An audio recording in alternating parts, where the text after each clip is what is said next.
30억 주시면 조용히 묻어드리죠. 미혼모 딸 숨기신 거 세상이 알면 회사가 어떻게 될지 아시잖아요. 정태윤 회장의 손이 떨렸습니다. 19년 전 버린 딸이 이렇게 발목을 잡을 줄은 몰랐습니다. 하지만 그 순간 회장은 몰랐습니다. 자신이 버린 자식의 딸이 바로 며칠 전 자신의 목숨을 구해준 소녀라는 사실을요. 이 이야기는 사흘 전으로 거슬러 올라갑니다. 저는 강혜린입니다. 18살이에요. 고등학교를 졸업하고 편의점에서 아르바이트를 하고 있었죠. 대학 등록금을 모으기 위해서였어요. 엄마와 단둘이 살았습니다. 반지하 작은 방에서요. 엄마 이름은 박은주예요. 38살이지만 고된 삶 탓에 더 나이 들어 보였어요. 엄마는 두 곳에서 일했습니다. 낮에는 식당 서빙, 밤에는 편의점 야간 알바를요. 저는 저녁 시간대 편의점 일을 맡았어요. 그러면 엄마가 조금이라도 쉴 수 있으니까요. 우리 둘의 하루는 늘 바빴습니다. 아침 6시에 엄마가 먼저 일어났어요. 식당 오픈 준비를 도와야 했거든요. 저는 9시쯤 일어나서 집안일을 했죠. 설거지를 하고 빨래를 돌렸습니다. 점심은 간단하게 라면으로 때웠어요. 오후 3시가 되면 편의점으로 출근했죠. 일은 단순했지만 지루하지는 않았어요. 사람들이 끊임없이 드나들었으니까요. 담배 사는 아저씨, 과자 고르는 아이들, 도시락 데워달라는 직장인들. 그날도 평범한 저녁이었습니다. 오후 6시쯤이었어요. 퇴근길 사람들로 편의점이 붐볐죠. 삼각김밥 3개 주세요. 네, 잠시만요. 저는 김밥을 골라 계산대로 가져갔어요. 그때였습니다. 편의점 밖에서 둔탁한 소리가 들렸죠. 쿵. 고개를 들어보니 한 노인이 바닥에 쓰러져 있었어요. 비싼 정장을 입은 할아버지였죠. 얼굴이 창백했고 이마에는 식은땀이 맺혀 있었어요. 주변 사람들이 모여들었지만 아무도 다가가지 않았습니다. 그저 수군거릴 뿐이었어요. 저는 계산을 멈추고 밖으로 뛰쳐나갔습니다. 무릎을 꿇고 할아버지께 다가갔죠. 할아버지, 괜찮으세요? 저 말 들리세요? 노인의 어깨를 조심스럽게 흔들었어요. 다행히 눈을 떴지만 초점이 흐렸습니다. 숨소리가 가빠 보였어요. 누가 119 불렀어요? 모두들 눈치만 볼 뿐이었어요. 한 아주머니가 대답했습니다. 아까 누가 부른다고 했는데요. 구급차 오려면 시간이 걸려요. 지금 당장 병원 가셔야 할 것 같은데. 저는 재빨리 결정을 내렸습니다. 주머니를 뒤져 지갑을 꺼냈어요. 23,000원. 이번 주 남은 용돈 전부였죠. 잠깐 망설였지만 곧 일어섰습니다. 도로로 뛰어가 손을 흔들었어요. 마침 신호 대기 중이던 택시가 보였죠. 기사님, 여기요. 제발요. 택시가 천천히 다가왔어요. 저는 뒷문을 활짝 열었습니다. 기사님, 저기 할아버지가 쓰러지셨어요. 병원까지 좀 모셔다 주세요. 택시 기사는 난감한 표정을 지었어요. 학생 이런 경우는 구급차를? 구급차 기다리면 늦을 것 같아요. 상태가 정말 안 좋아 보여요. 제가 택시비 다 낼게요. 기사님은 한숨을 쉬며 고개를 끄덕였습니다. 알았어. 빨리 모시고 와. 저는 다시 할아버지께로 달려갔어요. 혼자 힘으로는 일으키기가 벅찼습니다. 주변 사람들을 보며 소리쳤죠. 좀 도와주세요. 병원에 모셔가야 해요. 젊은 남자 2명이 나섰습니다. 셋이서 조심스럽게 할아버지를 부축했어요. 몸은 가벼웠지만 완전히 힘이 빠져 있었죠. 택시에 할아버지를 태우고 저도 탔습니다. 할아버지 손을 꼭 잡았어요. 차가웠습니다. 할아버지, 조금만 참으세요. 금방 병원 도착해요. 할아버지가 희미하게 눈을 떴어요. 초점 없는 눈으로 저를 바라보더니 떨리는 목소리로 중얼거렸습니다. 고맙네. 그 한마디 하고 다시 눈을 감았어요. 저는 더 조급해졌죠. 기사님, 좀 더 빨리 갈 수 있을까요? 학생, 나도 최대한 빨리 가는 중이야. 신호도 봐야 하고. 거의 다 왔어. 시간이 길게 느껴졌습니다. 택시는 대학병원 응급실 앞에 도착했어요. 저는 응급실 문을 열고 소리쳤죠. 여기 환자 있어요. 빨리 좀 봐주세요. 의료진이 달려왔어요. 할아버지는 곧바로 들것에 실려 응급실 안으로 사라졌습니다.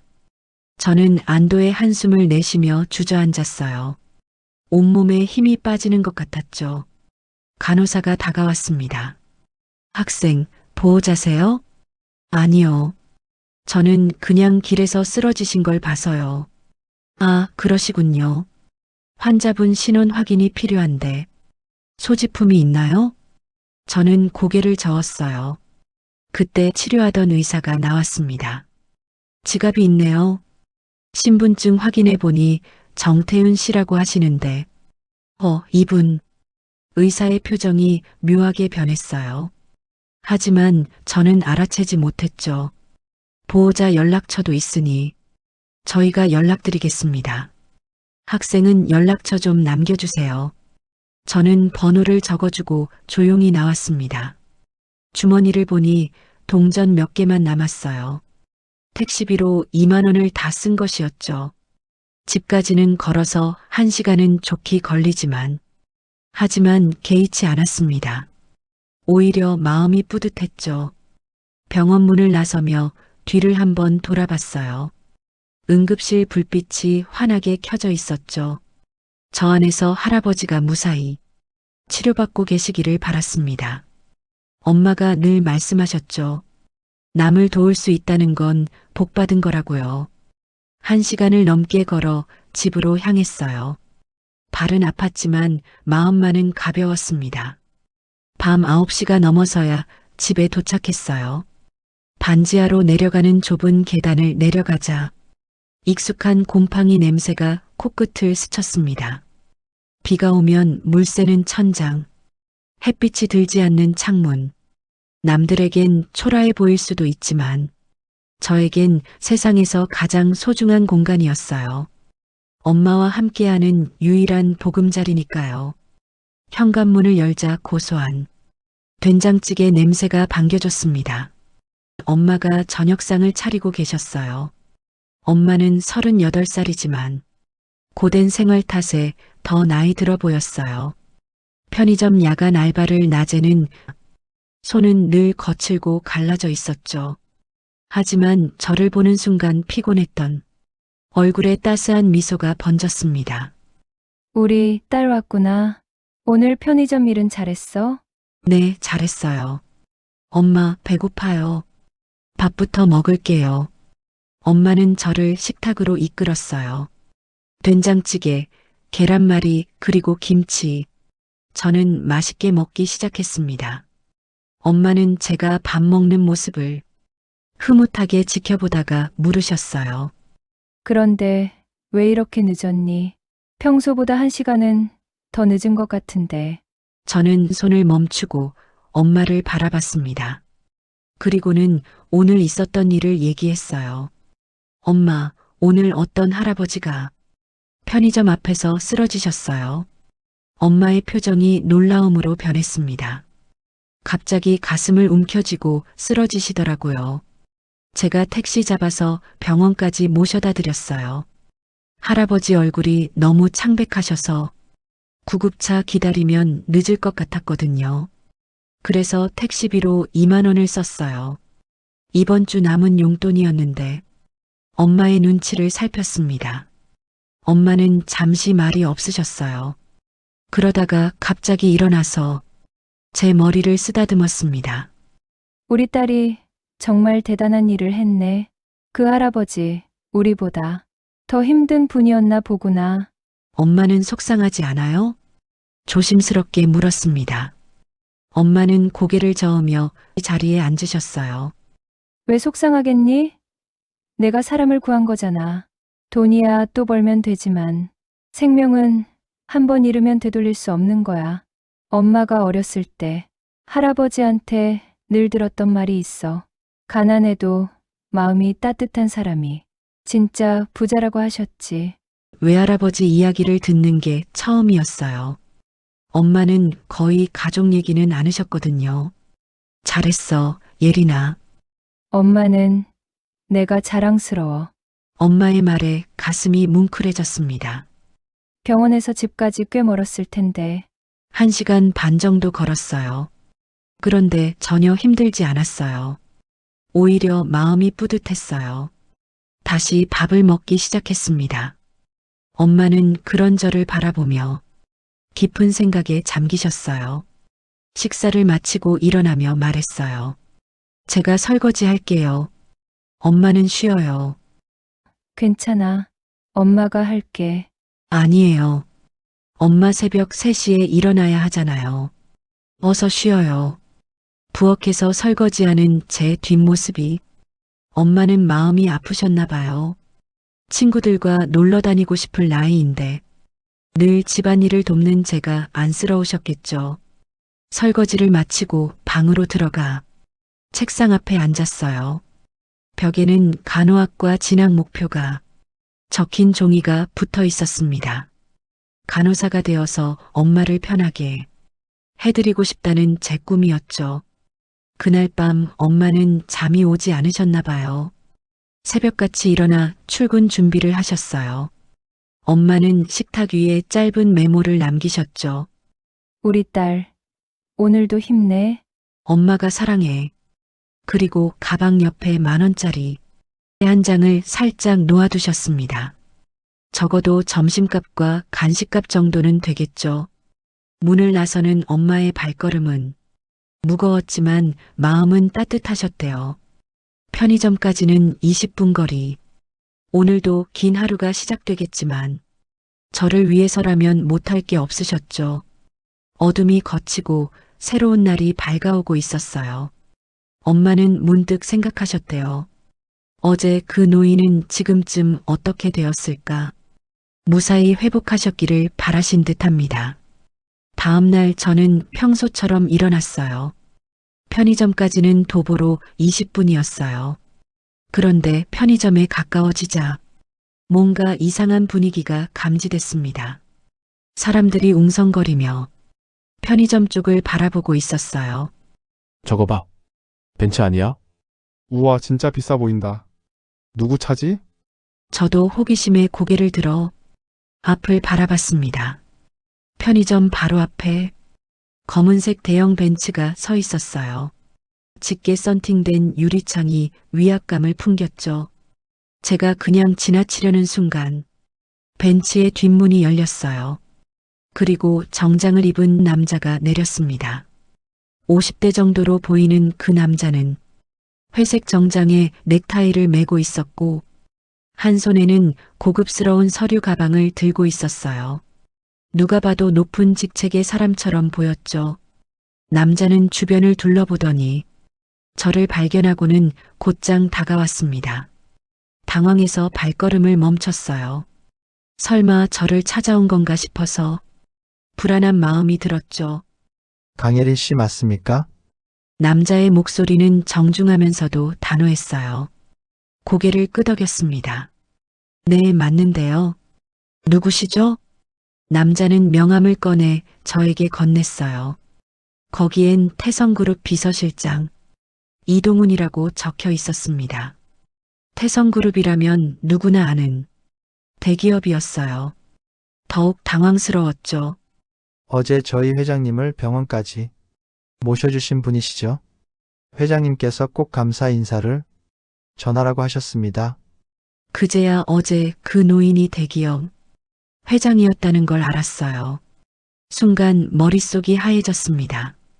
이동훈 실장은 서류 가방을 열어 봉투 하나를 꺼냈습니다.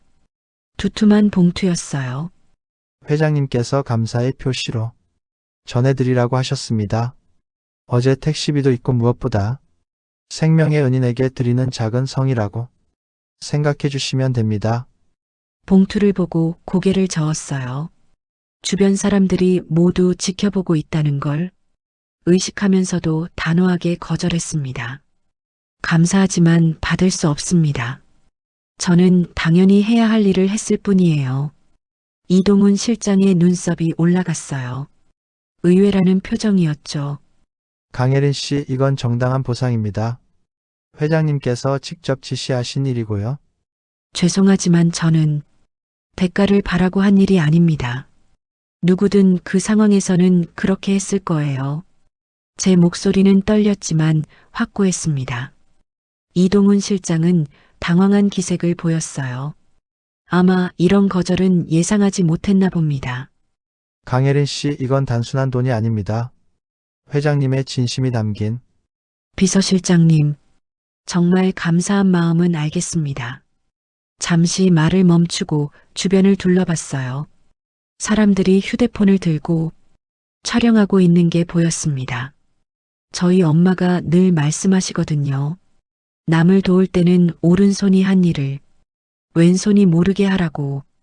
이동훈 실장은 한동안 저를 바라봤습니다. 그의 눈빛에는 놀라움과 함께 존경의 빛이 스쳐 지나갔어요. 이런 사람은 처음인 것 같았죠. 알겠습니다.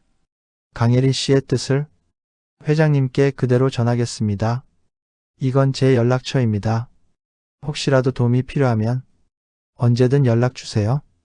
잠시 망설이다가 명함은 받았습니다. 거절하기엔 너무 진심 어린 눈빛이었거든요. 감사합니다. 그럼 저는 일이 있어서. 네, 들어가세요. 그리고 강혜린 씨, 이동훈 실장이 돌아서려던 저를 불렀어요. 회장님께서 꼭 한번 뵙고 싶어 하십니다. 부담 갖지 말고 시간 날 때 연락 주세요. 고개를 끄덕이고 편의점 안으로 들어갔습니다. 사장님이 놀란 표정으로 저를 바라봤습니다. 예린아, 방금 태성그룹이라고 했지? 그냥 어제 어떤 할아버지 병원에 모셔다 드린 게 다예요. 그 할아버지가 태성그룹 회장이었나 봐요. 대박이다. 그런데 왜 돈을 안 받은 거야? 받고 싶지 않았어요. 그냥 당연한 일을 했을 뿐인데요.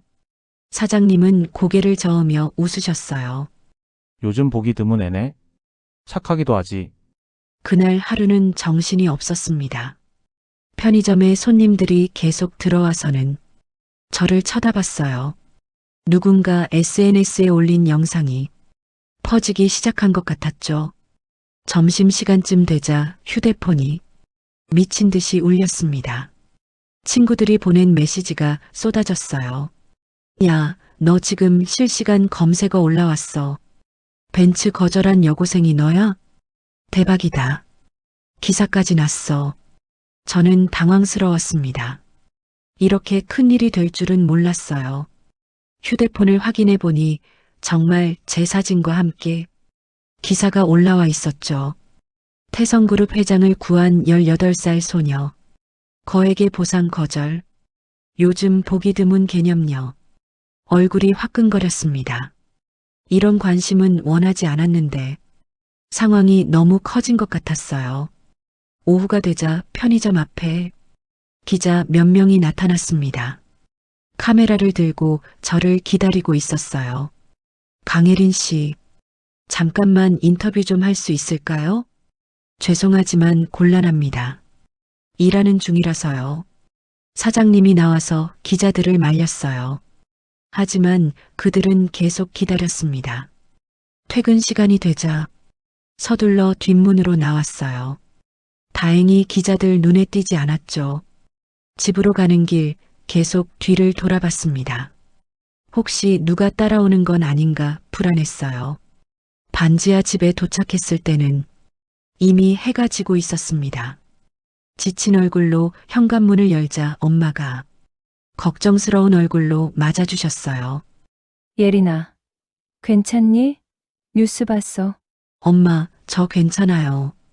그냥 조금 정신 없었을 뿐이에요. 엄마는 말없이 저를 꼭 안아주셨습니다. 따뜻한 품이었어요. 그날 밤 제 이야기는 SNS를 통해 더 빠르게 퍼져나갔습니다. 저는 방에서 쉬고 있었지만 계속 울리는 휴대폰 진동 때문에 집중할 수가 없었어요. 결국 휴대폰을 무음으로 바꿨습니다. 엄마가 설거지를 하고 계셨습니다. 엄마의 휴대폰도 계속 울렸지만 젖은 손 때문에 받을 수가 없었죠. 설거지를 마치고 휴대폰을 확인한 엄마의 얼굴이 놀라움으로 가득 찼어요. 편의점 동료가 보낸 제 사진과 기사 문자였습니다. 태성그룹. 그 글자를 본 순간 엄마는 숨이 멎는 듯 했습니다. 엄마는 애써 침착한 표정으로 저를 불렀습니다.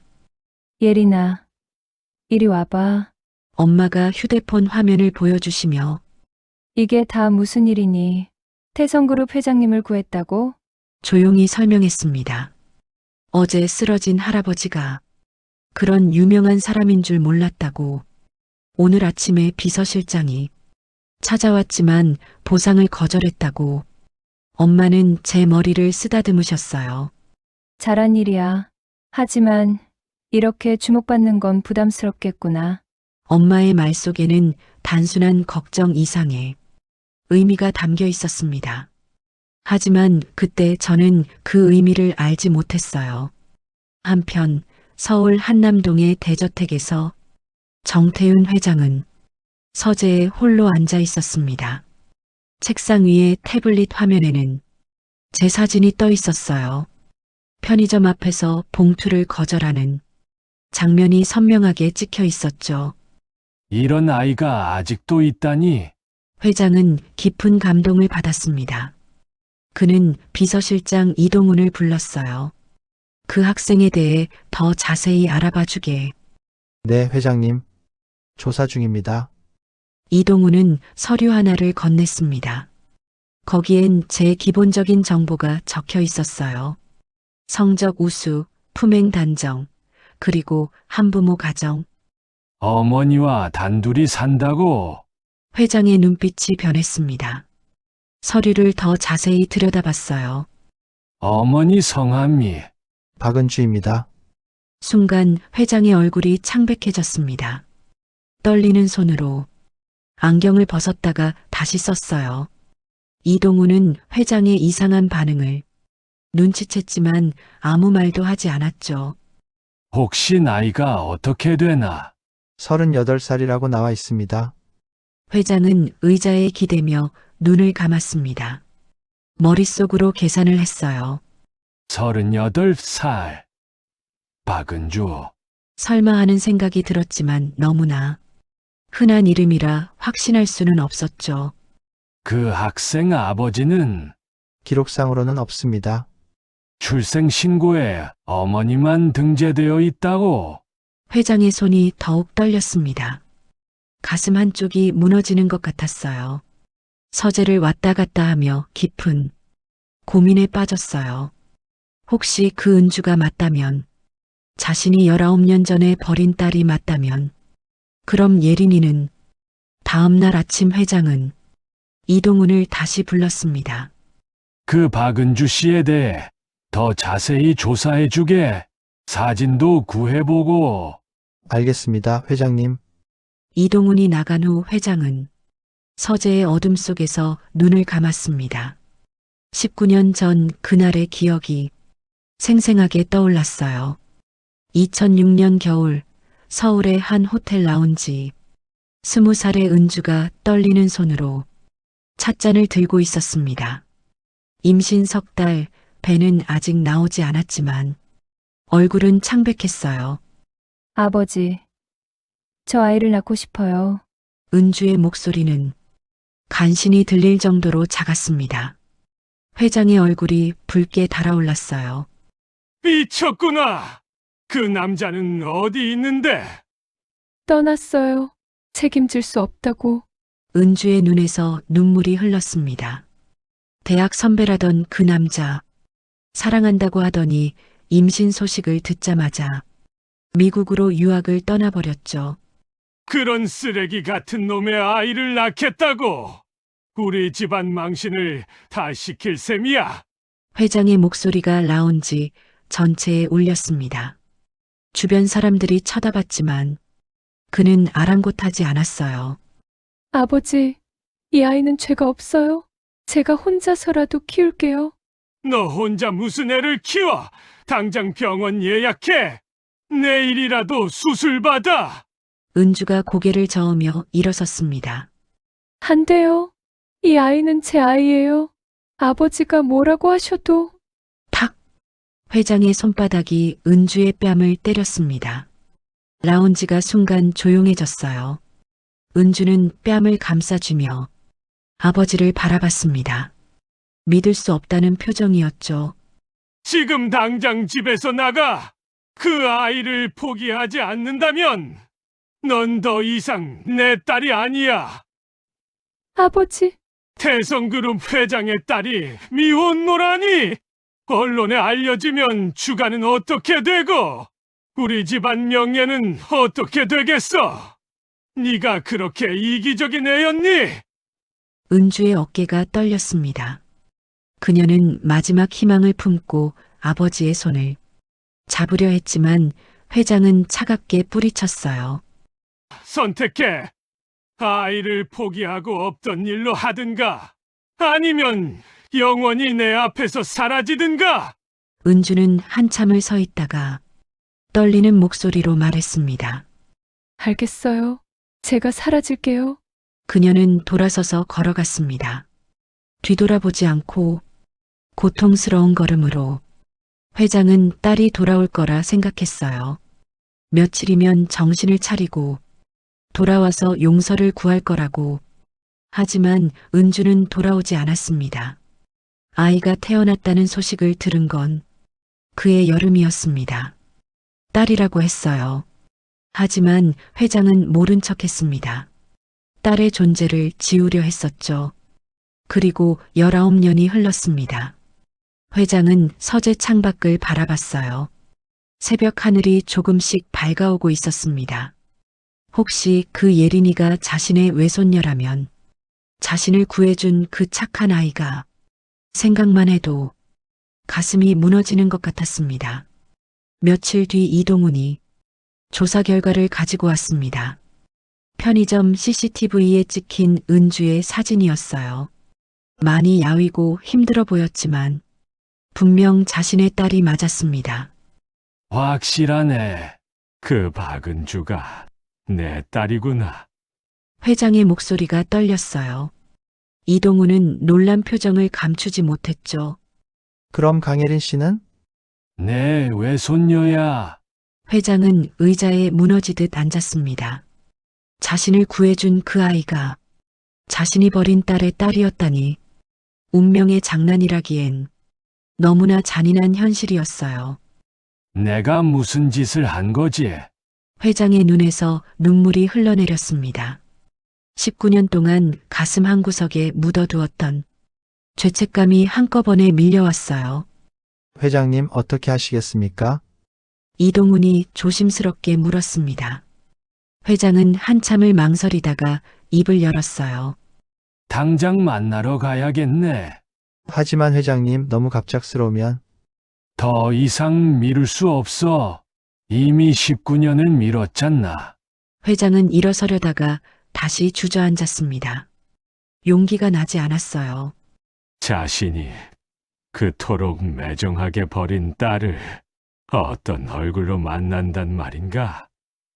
그날 저녁 회장은 이동훈과 함께 저희 집 근처까지 왔습니다. 하지만 차에서 내릴 용기가 나지 않았대요.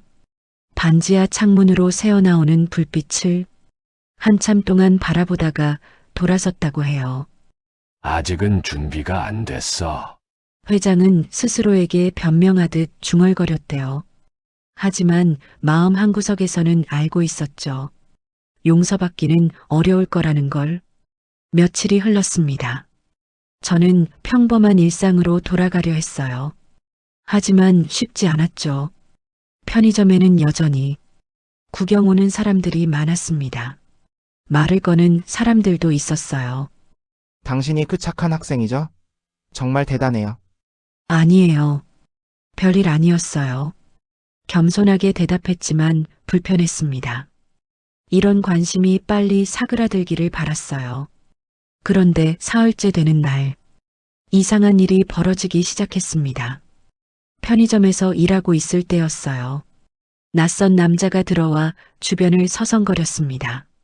물건을 사는 것도 아니고 그저 저를 관찰하는 듯 했죠. 뭘 찾으세요? 물었지만 남자는 아무 말 없이 나갔습니다. 하지만 유리문 밖에서 계속 서성거렸어요. 본능적으로 위험을 감지했습니다. 손이 떨렸어요. 집으로 돌아가는 길에도 뒤를 돌아봤습니다. 누군가 따라오는 것 같은 느낌이 들었거든요. 빠르게 걸음을 옮겼지만 발소리가 계속 들렸어요. 심장이 빠르게 뛰었습니다. 반지하 계단을 내려가기 직전 뒤를 돌아봤어요. 골목 어귀에 남자가 서 있었습니다. 휴대폰으로 뭔가를 찍고 있는 것 같았죠. 무서웠습니다. 서둘러 집 안으로 들어가 문을 잠갔어요. 엄마, 저 이상한 사람이 따라온 것 같아요. 엄마의 얼굴이 창백해졌습니다. 무슨 말이니? 편의점에서도 이상한 아저씨가 계속 저를 쳐다봤어요. 그리고 집에 오는데 누가 따라오는 것 같았어요. 엄마는 창문으로 밖을 내다봤습니다. 하지만 아무도 보이지 않았어요. 앞으로 조심해야겠다. 혼자 다니지 말고. 엄마의 목소리가 떨렸습니다. 다음 날 상황은 더 심각해졌습니다. 우편함에 이상한 편지가 들어 있었어요. 엄마와 제 일상이 담긴 사진들이었습니다. 편의점에서 일하는 제 모습, 엄마가 식당으로 가는 뒷모습, 심지어 반지하 창문으로 공부하는 제 모습까지 누군가 며칠 동안 우리를 감시하고 있었던 거예요. 사진 뒤에는 위협적인 메시지가 적혀 있었습니다. 조만간 모든 게 밝혀질 것이다. 손이 떨렸습니다. 엄마에게 보여드렸더니 엄마의 얼굴이 더 창백해졌어요. 엄마, 경찰에 신고해야 하는 거 아니에요? 아니다. 그냥 무시하자. 엄마의 반응이 이상했습니다. 왜 신고하면 안 되는 걸까요? 뭔가 숨기는 게 있는 것 같았어요. 한편 회장은 한상철이라는 기자로부터 협박을 받고 있었습니다. 한상철은 40대 중반의 남자였어요. 번들거리는 얼굴에 교활한 눈빛을 하고 있었죠. 정장은 값비싸 보였지만 어딘가 천박한 느낌이 났습니다. 회장실을 찾아온 한상철은 가방을 열어 두꺼운 봉투를 꺼냈어요. 그 안에서 사진들이 쏟아져 나왔습니다. 회장이 반지하 계단 앞에서 차를 세우고 망설이는 모습, 은주가 새벽 3시에 편의점으로 출근하는 뒷모습, 한상철은 며칠 동안 저희 가족을 감시하고 있었던 거예요. 제가 취재를 하다 보니 아주 재미있는 사실을 발견했습니다. 태성그룹 정태윤 회장님께 미혼모 딸이 있다는 것. 그것도 19년 동안 완전히 버려두셨다는 건 말이죠. 한상철의 목소리에는 음흉한 즐거움이 묻어났습니다. 회장의 주먹이 떨렸지만 참았어요. 그 반지하 집 사진도 찍어봤습니다. 곰팡이가 가득한 벽, 물이 새는 천장. 그런 곳에서 회장님 딸과 손녀가 살고 있더군요. 이런 내용으로 기사를 쓴다면? 한상철은 일부러 말을 멈추고 회장의 표정을 살폈습니다. 원하는 게 뭡니까? 30억이면 충분할 것 같습니다. 회장님 재산에 비하면 푼돈 아닙니까? 한상철은 뻔뻔하게 웃었습니다. 회장은 한참을 침묵했어요. 그러다가 천천히 입을 열었습니다. 일주일 시간을 주시오. 좋습니다. 하지만 일주일 후, 정확히 오후 2시까지입니다. 1시간이라도 늦으면 기사는 바로 나갑니다. 한상철이 나간 후 회장은 창밖을 바라봤습니다. 19년 전 자신이 떠올랐어요. 그때도 이런 두려움 때문에 딸을 버렸던 것이었죠. 세상의 시선이 무서워서, 회사 이미지가 걱정돼서 그 무렵 저는 더 이상한 일을 겪었습니다. 편의점에서 나오는데 모르는 아저씨가 다가왔어요. 강예린 씨 맞지? 잠깐 할 얘기가 있는데 경계심을 갖고 뒤로 물러섰습니다. 누구세요? 그냥 내 외할아버지에 대해 궁금한 게 있어서 인터뷰 좀 하자. 남자는 기자증을 보여줬지만 거절했어요. 죄송하지만 곤란합니다. 하지만 그 남자는 계속 따라왔습니다. 편의점 주변을 맴돌며 사진을 찍기도 했죠. 무서웠습니다. 집으로 뛰어갔어요. 뒤를 계속 돌아보며 빠르게 걸었죠. 집에 도착해서 엄마에게 말했습니다. 엄마, 또 이상한 아저씨가 저를 따라다녔어요. 기자라고 했어요.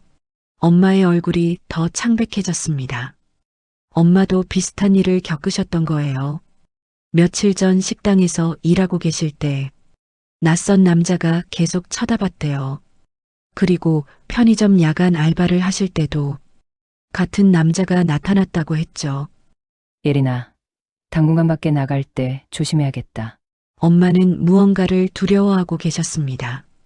하지만 말씀하지 않으셨어요. 사흘째 한상철은 더 대담해졌습니다. 직접 엄마의 편의점으로 찾아온 거예요. 저는 그날 함께 있었습니다. 안녕하세요. 박은주 씨. 저는 기자 한상철입니다. 엄마는 놀랐지만 침착하게 대응하셨어요. 무슨 일이시죠? 아버님과 이야기 중인데 혹시 아버님에 대해 하실 말씀 없으세요? 19년 동안 버림받은 기분이 어떤지. 엄마의 손이 떨렸습니다. 저는 깜짝 놀랐어요. 아버님? 엄마한테 아버지가 계셨어요? 엄마는 단호하게 말씀하셨습니다. 나가주세요. 여긴 일하는 곳입니다. 한상철은 비웃으며 나갔지만 문 밖에서 계속 사진을 찍었어요. 엄마는 무서워하셨습니다. 이 남자가 무엇을 원하는지, 어디까지 갈지 알 수 없었거든요. 그날 밤 저는 엄마를 붙잡고 물었습니다. 엄마, 외할아버지가 계세요? 엄마는 부모님 없다고 하셨잖아요. 엄마는 한참을 침묵하셨어요. 그러다가 천천히 입을 열었습니다. 있었어. 하지만 19년 전에 날 버리셨지. 왜요? 내가 너를 혼자 임신했다고, 미혼모가 됐다고, 집안 망신이라고 쫓아내셨어. 엄마의 눈에서 눈물이 흘렀습니다. 저는 충격을 받았어요. 그럼 제가 구한 할아버지가 그래, 내 외할아버지야. 태성그룹 정태윤 회장. 세상이 무너지는 것 같았습니다. 제가 목숨을 구한 사람이 엄마를 버린 그 사람이었다니 분노가 치밀어 올랐습니다. 엄마를 그렇게 버리고도 이제 와서 뭐하러 찾아온 거예요? 엄마는 제 손을 잡았어요. 예린아, 진정해. 이제 다 지난 일이야. 하지만 저는 진정할 수 없었습니다. 엄마가 얼마나 힘들게 저를 키우셨는지 잘 알았거든요. 혼자서 두 곳에서 일하시며 반지하에서 저를 키우신 엄마. 그런 엄마를 버린 사람이 바로 제가 구한 그 할아버지였어요. 그날 밤 잠을 이룰 수 없었습니다. 분노와 배신감, 그리고 복잡한 감정들이 뒤섞였어요. 한편 회장도 잠을 이루지 못했습니다. 한상철의 협박, 딸과 손녀를 위협하는 상황, 그리고 무엇보다 자신의 죄책감, 모든 것이 그를 짓눌렀어요. 다음 날 회장은 깊은 고민에 빠졌습니다. 한상철에게 돈을 주면 당장은 조용하겠지만 그건 근본적인 해결이 아니었어요. 언제든 또 협박할 수 있었고 무엇보다 딸과 손녀를 계속 숨기고 부끄러워한다는 의미였죠. 새벽까지 잠을 이루지 못한 회장은 결심했습니다. 더 이상 비겁하게 살지 않겠다고, 딸과 손녀를 당당하게 인정하겠다고. 다음 날 아침 회장은 이동훈을 불렀습니다. 동훈아, 법무팀에 연락해서 한상철을 스토킹과 협박 혐의로 고소 준비를 시켜. 그리고 회장은 단호하게 말했어요. 기자회견을 준비해라. 내가 모든 걸 공개하겠다. 이동훈은 놀랐지만 회장의 눈빛에서 확고한 의지를 읽을 수 있었어요. 한상철은 여전히 여유로웠습니다. 30억이라는 거금이 곧 자신의 통장에 들어올 거라 믿었으니까요. 하지만 그는 몰랐습니다. 회장이 완전히 다른 선택을 했다는 걸, 그리고 그 선택이 자신의 파멸을 불러올 거라는 걸.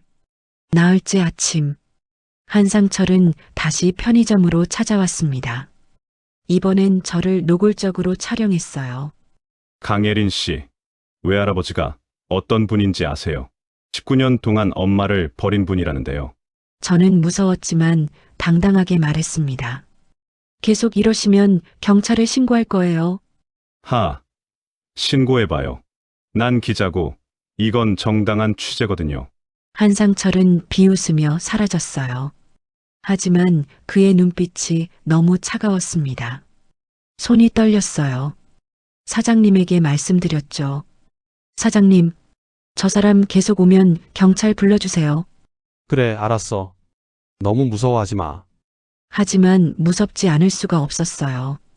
그 남자가 무슨 짓을 할지 알 수 없었거든요. 그날 오후 엄마에게서 전화가 왔습니다. 예린아, 오늘 일찍 들어와. 혼자 다니지 말고 택시 타. 엄마 목소리가 떨렸어요. 무슨 일이 있으신 것 같았죠. 엄마, 무슨 일 있어요? 아니야. 그냥 조심해서 와. 퇴근하고 서둘러 택시를 잡았습니다. 주변을 계속 살폈어요. 그 남자가 따라오는 건 아닌가 불안했죠. 집에 도착했을 때 엄마가 창백한 얼굴로 기다리고 계셨어요. 엄마, 무슨 일이에요? 엄마는 휴대폰을 보여주셨습니다. 문자 메시지가 와 있었어요. 내일 오후까지 회장이 결정하지 않으면 모든 걸 공개한다. 박은주 씨도 각오하시길. 한상철이 보낸 메시지였습니다. 저는 분노가 치밀었어요. 이게 뭐예요? 협박이잖아요. 당장 경찰에 신고해야 해요. 안 돼. 엄마가 제 손을 잡았습니다. 왜요? 이건 명백한 범죄예요. 예린아, 내가 모르는 게 있어. 이건 단순한 협박이 아니야. 엄마는 천천히 설명하기 시작했어요. 한상철이 회장을 협박하고 있다는 것, 30억을 요구하고 있다는 것, 그리고 만약 회장이 돈을 주지 않으면 저희 가족 이야기를 신문에 내겠다는 것. 그럼 우리가 뭘 잘못했다고요? 엄마가 뭘 잘못했어요? 저는 울컥했습니다. 엄마는 아무 잘못도 하지 않았는데 이런 협박을 받아야 한다니. 세상이 잘못됐어. 미용모라는 이유만으로 손가락질 받는 세상이. 엄마의 목소리에 서러움이 묻어났습니다. 그날 밤 저는 잠을 이룰 수 없었어요. 분노와 두려움, 그리고 무력감이 뒤섞였습니다. 창밖을 보니 골목 어귀에 낯선 차가 서 있었어요. 한상철의 부하인 것 같았죠. 우리를 감시하고 있는 거예요. 손이 떨렸습니다. 한편 회장은 마지막 준비를 하고 있었습니다. 기자회견장 예약, 법무팀 준비, 그리고 무엇보다 용기를 내는 것. 동훈아, 드디어 내일이구나. 회장님 정말 괜찮으시겠습니까? 괜찮을 리 없지. 하지만 해야 할 일이야. 회장의 얼굴에는 결연함이 서려 있었어요. 5째 날 아침이 밝았습니다. 저는 평소처럼 편의점으로 출근했어요. 하지만 마음은 불안했습니다. 오늘 오후 2시, 한상철이 말한 마감 시간이었거든요. 그때까지 회장이 돈을 주지 않으면 모든 게 공개된다고 했어요. 저희 가족 이야기가 신문에 나온다고요. 일을 하면서도 계속 시계를 봤습니다. 시간이 너무 느리게 가는 것 같았어요. 오후 1시쯤 되자 휴대폰이 울렸습니다. 모르는 번호였어요. 받지 않으려다가 혹시 몰라 받았습니다. 강예린 씨, 저 이동훈입니다. 비서실장님? 회장님께서 오늘 오후 2시에 기자회견을 하십니다. TV를 켜보세요. 기자회견이요? 무슨 내용인데요? 그건 직접 보시는 게 나을 것 같습니다. 그리고 강예린 씨, 이동훈의 목소리가 진지해졌어요. 회장님께서 정말 용기 있는 결정을 하셨습니다. 전화가 끊겼습니다. 저는 사장님께 양해를 구하고 편의점 안티브이를 켰어요. 오후 2시 정각 뉴스 속보가 떴습니다. 태성그룹 정태윤 회장 긴급 기자회견. 화면에는 수백 명의 기자로 가득 찬 대강당이 나왔어요. 모든 방송국 카메라가 단상을 향해 있었고 플래시가 쉴 새 없이 터졌죠. 회장이 검은 정장을 입고 단상에 올랐습니다. 평소의 위험 있는 모습과 달리 어딘가 초췌해 보였어요. 마이크 앞에 선 회장은 깊은 숨을 들이쉬고 천천히 입을 열었습니다. 오늘 제가 이 자리에 선 이유는 저의 과거 잘못을 고백하고 용서를 구하기 위해서입니다. 기자들이 술렁거렸습니다. 대기업 회장이 공개적으로 잘못을 인정한다는 건 흔한 일이 아니었거든요. 저는 숨을 죽이고 화면을 바라봤어요. 가슴이 두근거렸습니다. 19년 전 미혼모가 된 제 딸 박은주를 버렸습니다. 회장의 목소리가 떨렸어요. 체면과 회사 이미지를 핑계로 딸과 외손녀를 외면했죠. 그것은 제 인생 최대의 과오였고 결코 용서받을 수 없는 죄였습니다. 강당이 순간 조용해졌습니다. 그리고 곧 플래시 세례가 쏟아졌어요. 저는 눈물이 날 것 같았습니다. 회장이 모든 걸 고백하고 있었어요. 최근 한 언론인이 이 사실을 알고 저를 협박했습니다. 30억을 요구하며 제 가족을 스토킹하고 위협했죠. 회장은 잠시 말을 멈추고 물을 한 모금 마셨습니다. 하지만 그 일이 오히려 저를 깨닫게 했습니다. 제가 여전히 딸과 손녀를 부끄러워하고 있었다는 거요. 회장의 눈에서 눈물이 흘렀어요. 이제 당당하게 말씀드립니다. 박은주는 제 딸입니다. 강예리는 제 외손녀입니다. 그들은 제가 버린 가족이지만 이제부터라도 제대로 된 아버지, 할아버지가 되고자 합니다. 저는 화면을 보며 울고 있었습니다. 엄마 생각이 났어요. 엄마는 지금 이 방송을 보고 계실까? 기자 한 명이 손을 들었습니다. 그동안 왜 찾지 않으셨습니까? 회장은 쓸쓸하게 웃었어요. 겁쟁이였기 때문입니다. 돈과 명예에 눈이 멀어 가장 소중한 것을 잃어버렸죠. 시간을 되돌릴 수는 없지만 이제부터라도 속죄하며 살겠습니다. 회장은 서류 한 장을 들어 보였습니다. 오늘부로 은주재단을 설립합니다. 개인 재산 1,000억 원을 출연해 미혼모와 그 자녀들을 지원하겠습니다. 그리고 회장은 단호하게 덧붙였어요. 또한 협박범 한상철은 이미 검찰에 고발했고 곧 구속될 예정입니다. 기자회견이 끝난 후 저는 멍하니 서 있었습니다. 눈물이 멈추지 않았어요. 사장님이 다가와 제 어깨를 토닥였습니다. 예린아, 괜찮니? 사장님, 저 집에 가봐야 할 것 같아요. 그래, 어서 가봐. 편의점을 나와 집으로 뛰었습니다. 엄마를 빨리 보고 싶었어요. 엄마가 문 앞에 서 계셨습니다. 울고 계셨어요. 엄마. 달려가 엄마를 안았습니다. 둘이서 한참을 울었어요. 봤니? 내 할아버지가 네, 봤어요. 엄마는 복잡한 표정을 지었습니다. 분노와 서러움, 안도감이 뒤섞여 있었죠. 그날 저녁 뉴스는 회장의 고백으로 도배됐습니다. 한상철은 그날 밤 긴급 체포됐습니다. 협박과 스토킹 혐의였어요. 그동안 다른 재벌들에게도 비슷한 수법을 써왔던 것이 추가로 밝혀졌죠. 그는 결국 실형을 선고받게 됩니다. 기자회견 이후 회장의 행보는 빨랐습니다. 은주재단 설립을 위해 밤낮 없이 일했어요. 단순히 돈만 지원하는 게 아니라 실질적인 도움을 주고 싶었던 거죠. 미혼모들이 아이와 함께 지낼 수 있는 쉼터를 만들고 직업 교육 프로그램과 아이들의 교육비를 전액 지원하는 시스템을 구축했어요. 저는 뉴스를 통해 그 소식을 들었습니다. 복잡한 감정이 들었어요. 외할아버지가 정말 변한 걸까요? 아니면 그냥 죄책감 때문에 하는 걸까요? 며칠 후 엄마에게 전화가 왔습니다.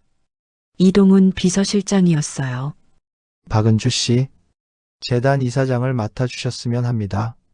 엄마는 단호하게 거절하셨어요. 제 이름을 쓰지 마세요. 전 아직 준비가 안 됐어요. 회장은 딸의 마음을 이해했습니다. 그래서 더욱 조심스럽게 다가가기로 했대요. 며칠 뒤엔 반지하 창문이 모두 이중창으로 바뀌어 있었습니다. 겨울 찬바람이 들어오지 못하도록 완벽하게 시공되어 있었어요. 저는 알았습니다. 외할아버지가 하셨다는 걸. 하지만 거절할 수도 없었어요. 실제로 필요한 일이었으니까요. 회장은 또 다른 방법으로도 속죄했습니다. 매주 한 번씩 미혼모 쉼터를 방문해 봉사활동을 했대요. 처음엔 어색했지만 점차 아이들과 친해졌다고 해요. 아이들은 회장을 할아버지라고 불렀대요. 그때마다 회장은 울컥했다고 합니다. 저에게는 듣지 못한 그 말이 너무나 그리웠을 테니까요. 어느 날 편의점에서 일하고 있을 때였어요. 멀리서 익숙한 차가 보였습니다. 검은색 벤츠였어요. 하지만 이번엔 다가오지 않았습니다. 멀리 서서 편의점을 바라보고만 있었죠. 차 안에 회장이 앉아 있는 게 보였어요. 저를 보고 계셨습니다. 복잡한 감정이 들었어요. 화가 나면서도 한편으로는 불쌍하기도 했죠. 일을 마치고 밖으로 나갔을 때 차는 이미 떠나고 없었습니다. 하지만 편의점 문 앞에 작은 봉투가 놓여 있었어요. 열어보니 간식과 함께 짧은 메모가 있었습니다. 힘든 일 하느라 고생이 많구나. 할아버지가 글씨가 떨려 있었어요. 저는 그 메모를 오래 바라봤습니다. 집에 돌아와 엄마에게 보여드렸어요. 엄마는 한참을 말없이 바라보셨습니다. 엄마, 외할아버지 계속 이러시는 것 같아요. 그래, 매일 편의점 앞에 오신대. 엄마는 어떻게 아세요? 사장님이 말씀하셨어. 매일 멀리서 서서 너를 지켜보신대. 엄마의 목소리가 떨렸습니다. 며칠 후 저는 편의점에서 나오다가 회장과 마주쳤습니다. 이번엔 차에서 내려 계셨어요. 예린아, 회장이 조심스럽게 불렀습니다. 저는 멈춰 섰어요. 할아버지, 그 호칭을 부르는 게 어색했지만 다른 말이 떠오르지 않았어요. 일 힘들지 않니? 너무 무리하는 거 아니냐? 괜찮아요. 익숙해요. 회장의 얼굴에 슬픔이 스쳤습니다. 미안하다. 내가 이렇게 힘들게 일해야 하는 게 다 할아버지 잘못이야. 저는 아무 대답도 하지 못했어요. 뭐라고 말해야 할지 몰랐죠. 할아버지는 주머니에서 봉투를 꺼냈습니다. 두툼한 봉투였어요. 이건 용돈이 아니야. 그냥 내가 필요할 때 쓰라고. 할아버지 마음이니까. 저는 고개를 저었습니다. 받을 수 없어요. 저희는 지금도 잘 살고 있어요. 예린아, 할아버지의 목소리가 떨렸어요. 할아버지가 잘못했다. 내 엄마를 버린 것도, 너를 몰라본 것도. 하지만 이제라도 할아버지 노릇하고 싶구나. 저는 할아버지를 바라봤습니다. 72살의 노인이 눈물을 글썽이고 있었어요. 마음이 흔들렸습니다. 하지만 아직은 아니었어요. 시간이 필요해요, 할아버지. 저희한테도 시간이 필요해요. 알겠다. 기다리마. 할아버지가 평생이라도 기다릴게. 그날 이후로도 할아버지는 계속 오셨습니다. 매일은 아니었지만 이틀에 한 번씩은 꼭 편의점 앞에서 저를 지켜보셨어요. 비가 오는 날엔 우산을 들고 계셨고, 추운 날엔 두꺼운 코트를 입고 계셨습니다. 하지만 절대 편의점 안으로 들어오지는 않으셨어요. 어느 날 저는 용기를 내서 먼저 다가갔습니다. 할아버지, 차 한잔 하실래요? 회장의 얼굴이 환해졌어요. 정말 좋지. 고맙다. 편의점 앞 벤치에 나란히 앉았습니다. 저는 편의점에서 따뜻한 커피 2잔을 사왔어요. 한동안 말없이 커피를 마셨습니다. 어색한 침묵이었지만 불편하지는 않았어요. 예린아, 할아버지한테 물어볼 게 있니? 저는 잠시 생각하다가 물었습니다. 왜 엄마를 버리셨어요? 회장은 한참을 침묵했어요. 그러다가 천천히 입을 열었습니다. 무서웠어. 세상의 시선이, 사람들이 뭐라고 할지. 그게 이유예요? 그뿐만이 아니야. 회사가 망하지 않을까. 그런 걱정들이 할아버지를 짓눌렀지. 회장의 목소리가 떨렸어요. 하지만 지금 생각해보면 다 핑계였어. 진짜 이유는 할아버지가 겁쟁이였기 때문이야. 저는 할아버지를 바라봤습니다. 진심으로 후회하고 있는 것 같았어요. 엄마는 어떻게 생각하는 것 같니? 할아버지가 물었습니다. 모르겠어요. 엄마는 아직 마음을 안 여셨어요. 그럴 거야. 19년이라는 시간이 너무 길었으니까. 하지만 할아버지는 포기하지 않을 거야. 평생이 걸려도 용서를 구할 거야. 그날 이후 저는 가끔 할아버지와 이야기를 나눴습니다. 처음엔 짧게, 그 다음엔 조금 더 길게. 할아버지는 자신의 어린 시절 이야기를 들려주셨어요. 가난했던 시절, 사업을 시작한 이야기, 엄마가 어렸을 때의 추억들, 엄마가 5살 때 자전거를 처음 배웠대요. 엄마가 10살 때는 함께 등산을 갔대요. 엄마가 힘들어하면 할아버지가 업어주셨다고 해요. 그런 이야기를 들으니 할아버지가 나쁜 사람만은 아니라는 생각이 들었어요. 그냥 잘못된 선택을 한 사람이었던 거죠. 한 달이 지났습니다. 할아버지의 방문은 계속됐어요. 어느 날 엄마가 편의점으로 저를 찾아오셨습니다. 퇴근길에 들르신 거였어요. 밖에 나가보니 할아버지가 차에서 내려 서 계셨습니다. 엄마와 할아버지가 마주쳤어요. 두 분은 한참을 서로를 바라봤습니다. 19년 만의 대면이었죠. 은주야, 할아버지의 목소리가 떨렸습니다. 아버지, 엄마의 목소리도 떨렸어요. 하지만 차갑지는 않았습니다. 잘 지냈니? 할아버지가 물었습니다. 네. 예린이랑 잘 지냈어요. 그 순간 할아버지의 표정에 미안함과 후회가 가득한 표정이었어요. 미안하다. 정말 미안하다. 할아버지가 고개를 숙였습니다. 엄마는 한참을 침묵하시다가 말씀하셨어요. 아직 용서는 못하겠어요. 시간이 필요해요. 알겠다. 평생이라도 기다리마. 엄마는 아무 말씀도 하지 않았어요. 그냥 저를 데리고 집으로 돌아가셨어요. 하지만 저는 알았습니다. 엄마의 마음이 조금씩 움직이고 있다는 걸. 그날 밤 엄마가 말씀하셨어요. 예린아, 할아버지가 매일 오신다며? 네, 거의 매일이요.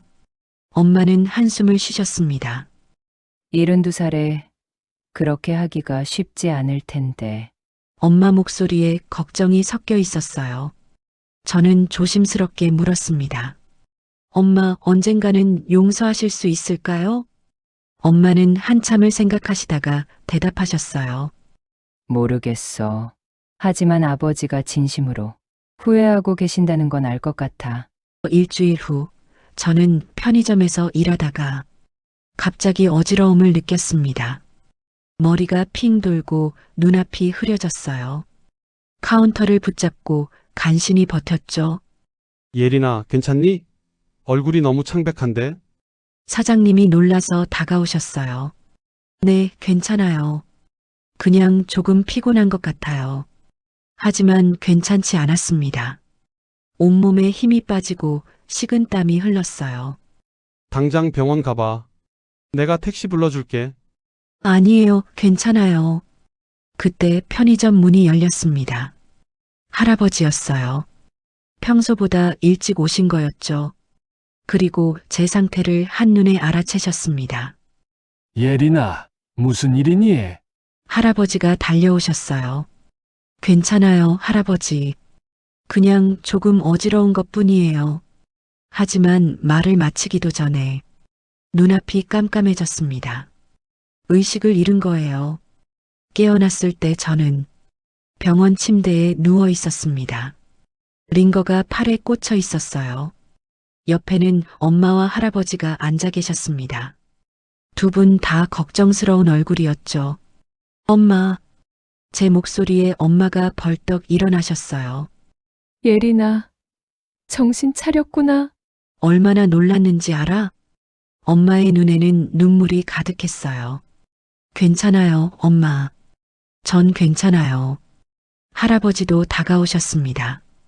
의사 선생님 말씀으로는 과로와 영양 부족이래. 최근에 무리를 많이 했나 보구나. 저는 아무 말도 할 수 없었어요. 사실 요즘 편의점 일과 집안일, 그리고 온라인 강의까지 듣느라 잠을 제대로 못 잤거든요. 할아버지의 얼굴에 깊은 죄책감이 서렸습니다. 다 할아버지 잘못이야. 내가 이렇게 힘들게 일해야 하는 게. 아니에요, 할아버지. 제가 무리한 거예요. 엄마가 제 손을 잡았습니다. 예린아, 엄마가 미안해. 내가 너무 힘들었구나. 엄마는 우셨어요. 저를 혼자 힘들게 한 것에 대한 미안함이었죠. 할아버지가 조용히 병실을 나가셨습니다. 엄마와 둘만 남았어요. 엄마, 전 정말 괜찮아요. 그냥 조금 쉬면 돼요. 예린아, 엄마가 진지한 표정으로 말씀하셨어요. 할아버지가 집으로 오래. 같이 살자고. 저는 놀랐습니다. 엄마가 허락하신 거예요? 아니, 아직 대답 안 했어. 내 생각을 먼저 듣고 싶어서. 엄마는 제 얼굴을 가만히 바라보셨어요. 솔직히 말해줘. 넌 어떻게 생각하니? 저는 한참을 생각했습니다. 할아버지는 분명 잘못을 했어요. 엄마를 버렸고 저의 존재조차 몰랐죠. 하지만 요즘 할아버지를 보면서 느낀 게 있었어요. 진심으로 후회하고 계신다는 것. 그리고 정말 변하려고 노력하신다는 것. 엄마, 저는 엄마가 행복하면 좋겠어요. 엄마가 결정하시는 대로 따를게요. 엄마는 제 손을 꼭 쥐셨습니다. 고마워. 예린아, 엄마가 생각할 시간을 조금만 더 줄게. 며칠 후 저는 퇴원했습니다. 할아버지가 차로 데려다 주셨어요. 반지하 집 앞에 도착했을 때 할아버지가 말씀하셨습니다. 예린아, 이제는 집에 와야 하지 않겠니? 너희가 이런 곳에서 사는 건 할아버지가 견딜 수 없구나. 할아버지의 목소리가 떨렸어요. 하지만 저는 고개를 저었습니다. 할아버지, 여기가 저희 집이에요. 엄마랑 제가 함께 만든 보금자리예요. 예린아, 저희한테도 자존심이 있어요. 할아버지 도움 없이도 살 수 있다는 걸 보여드리고 싶어요. 할아버지는 슬픈 표정을 지으셨지만 고개를 끄덕였습니다. 알겠다. 하지만 아프면 꼭 연락해라. 약속해. 네, 약속할게요. 그날 저녁 엄마와 저는 오랜만에 함께 저녁을 먹었습니다. 예린아, 할아버지 말씀 들었니? 네, 들었어요. 같이 살자고 하셨죠. 엄마는 저를 바라보셨습니다. 솔직히 말하면 엄마도 흔들려. 그동안 원망했는데 최근 들어 아버지가 정말 많이 변한 것 같아. 저도 그렇게 느꼈어요. 하지만 쉽게 결정할 수가 없어. 19년의 상처가 며칠 만에 아물 순 없잖니. 엄마, 천천히 생각하세요. 저는 엄마가 행복하면 그걸로 충분해요. 엄마가 제 머리를 쓰다듬으셨어요. 고마워. 우리 딸. 그로부터 이틀 후 결정적인 사건이 일어났습니다. 새벽 3시였어요. 저는 갑자기 물소리에 잠에서 깼습니다. 뭔가 이상했어요. 천장에서 물이 뚝뚝 떨어지고 있었죠. 엄마, 엄마. 소리쳤습니다. 엄마도 깨어나셨어요. 예린아, 무슨 일이니? 천장에서 물이 새어. 일어나 보니 상황은 심각했습니다. 천장 여기저기서 물이 쏟아지고 있었어요. 위층에서 수도관이 터진 것 같았습니다. 엄마는 급히 집주인에게 전화하셨지만 받지 않았어요. 물은 점점 더 많이 쏟아졌죠. 짐을 챙겨야 해. 빨리. 물이 너무 빠르게 차올랐어요. 바닥이 온통 물바다가 됐습니다. 옷장도 책상도 침대도 모두 젖었어요. 저는 무서웠습니다. 새벽 3시 갈 곳도 없이 반지하에서 쫓겨나는 상황이었으니까요.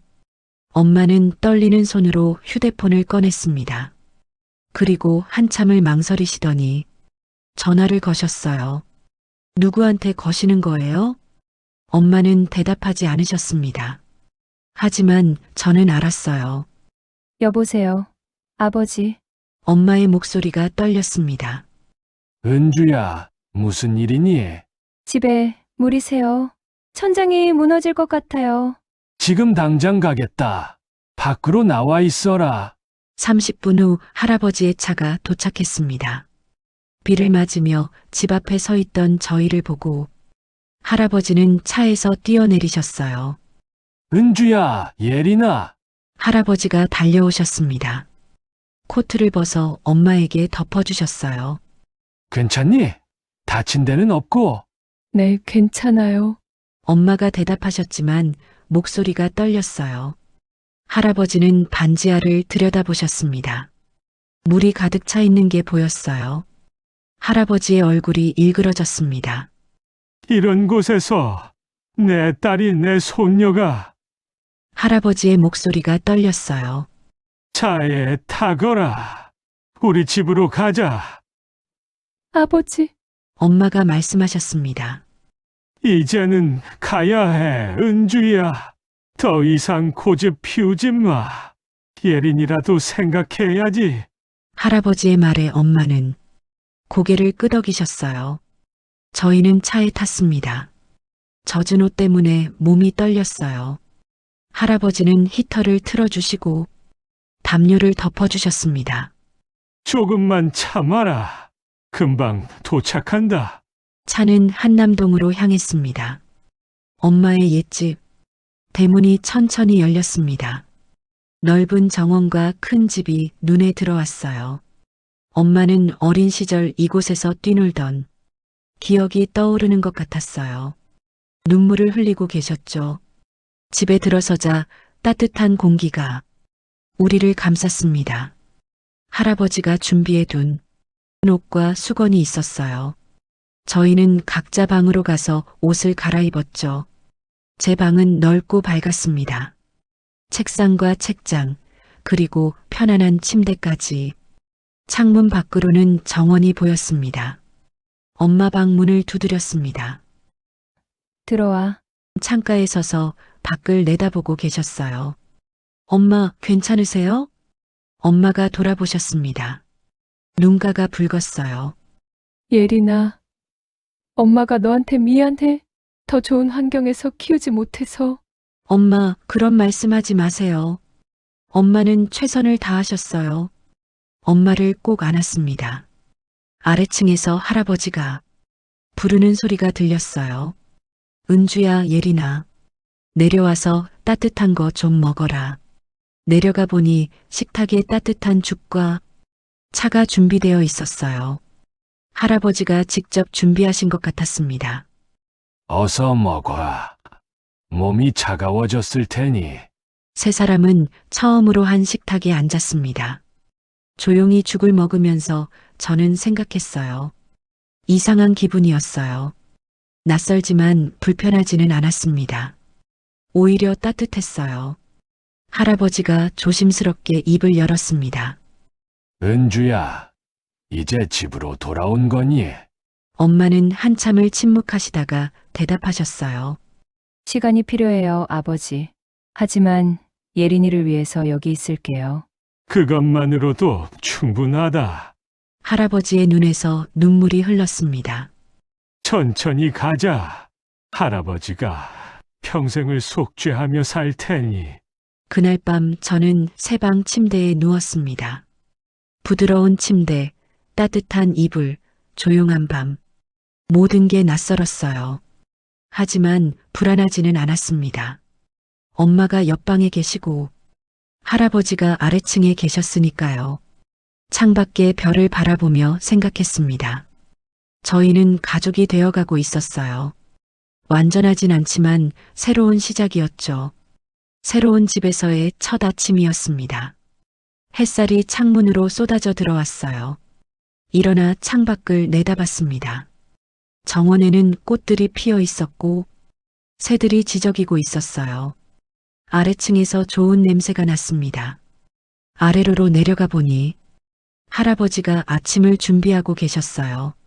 할아버지, 이 시간에 벌써 일어나셨어요? 아침은 할아버지가 챙겨주고 싶어서. 잘 잤니? 네, 정말 잘 잤어요. 엄마도 내려오셨습니다.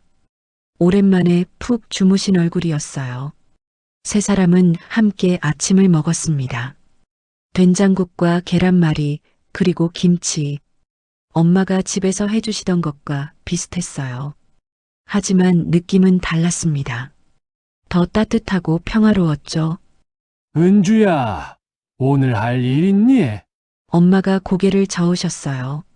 식당 일은 그만뒀어요. 새벽 출근이 힘들어서요. 편의점, 야간 알바도 정리했고요. 그럼 재단 일을 도와주지 않겠니? 엄마는 잠시 생각하시더니 고개를 끄덕이셨어요. 해볼게요. 제가 도움이 될 수 있다면요. 할아버지의 얼굴이 환해졌습니다. 저는 편의점 일을 계속하기로 했어요.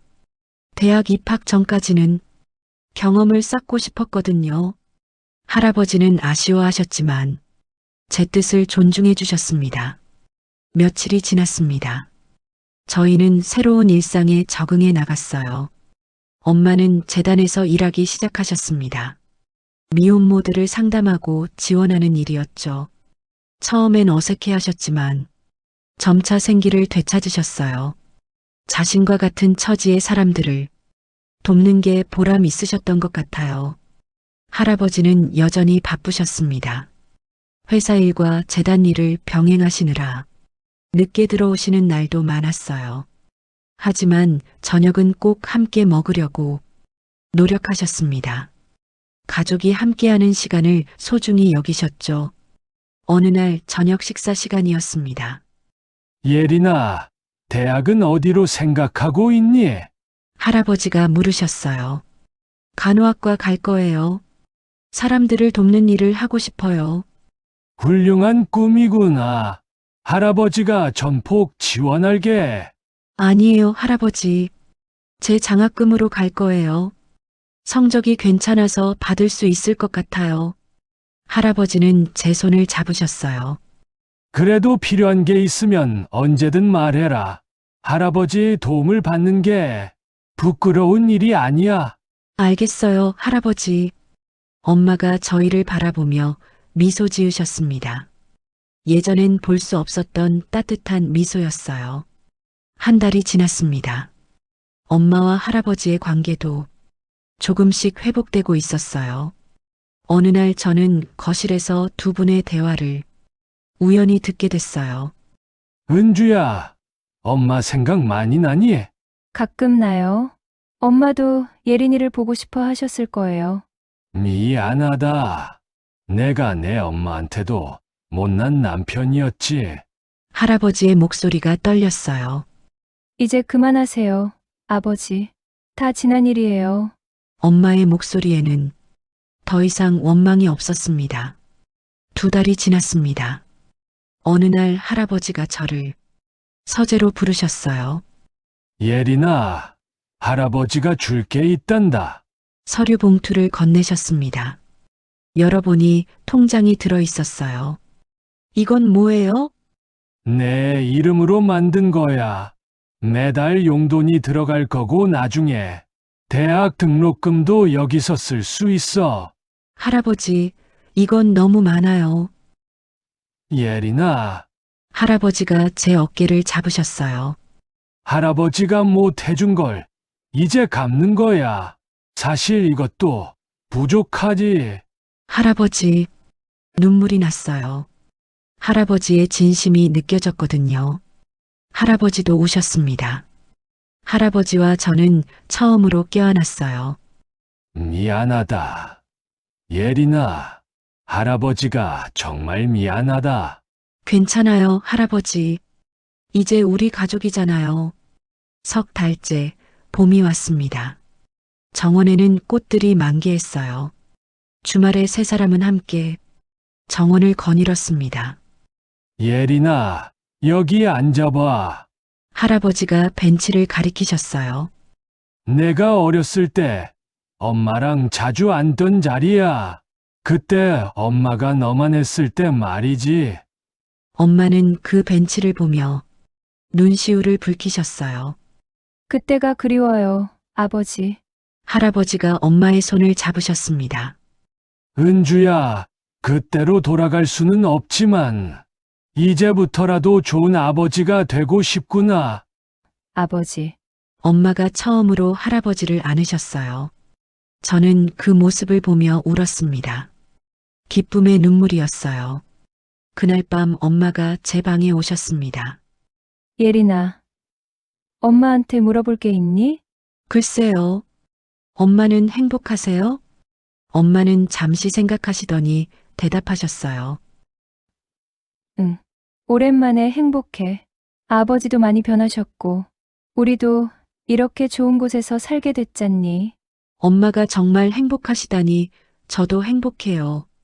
엄마가 제 머리를 쓰다듬으셨어요.